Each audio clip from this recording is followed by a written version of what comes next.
Companies ஆக்டில் ultra wires என்னென்னு பார்க்கலாம். ULTRA அப்படின்னா பியாண்ட் அர்த்தம். அதாவது ஏதோ ஒரு ரூலோ கைட்லைனுக்கோ பின்னாடி தாண்டி. ஓகே, வயர்ஸ்னால் VIRES பவர்னு அர்த்தம். அப்போ உங்கள்கிட்ட இருக்கிற பவரை தாண்டி நீங்கள் எதாவது செஞ்சீங்கன்னா, அதாவது கம்பெனியோட நடவடிக்கை இருந்தால், okay, if companies activities are beyond the powers then it is called ultra vires. ஓகேயா? இப்போ எக்ஸாம்பிள் சொல்லணுன்னா, இப்போ நீங்கள் ஸ்கூல் போகிறீங்க, உங்களுடைய காமர்ஸ் குரூப் வச்சுவாங்க. அப்போ ஃபஸ்ட்டு உங்கள் ஸ்கூல் கைட்லைனுக்குள்ளே தான் நீங்கள் இருக்கணும், ஒர்க் பண்ணணும், அதாவது ஸ்கூல் போகணும். செகண்டு, உங்களுக்கு என்ன கிளாஸ் ரூமோ அதுதான் போக முடியும். நீங்கள் போய் ஃபிசிக்ஸ் கிளாஸில் கெமிஸ்ட்ரி கிளாஸில் உட்கார முடியாது. ஓகேயா? அதே மாதிரி உங்களுடைய ஆக்டிவிட்டி வந்து ஃபேர் அண்ட் ரீசனபுளாக இருக்கணும். அதாவது பிடி பீரியட்னா பிடி பீரியடுக்கு போகிறது, லைப்ரரினா லைப்ரரிக்கு போகிறது, அந்த மாதிரி.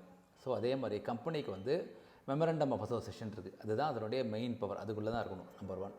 நம்பர் 2, அதனுடைய கம்பெனிஸ் ஆக்ட் இருக்குது. ஓகே, அதாவது ஸ்கூல் கைட்லைன் மாதிரி கம்பெனிஸ் ஆக்டுக்குள்ளே தான் இருக்கணும். ஓகே, 3வது வந்து it should be fair and reasonable.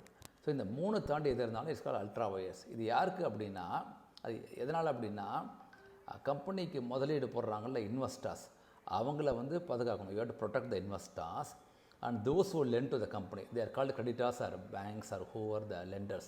So இவங்க 2 பேரையும் ப்ரொடெக்ட் பண்ணுறதுக்கு தான் இந்த 3 கைட்லைன்ஸ் இருக்குது. ஓகேயா? தேங்க்யூ.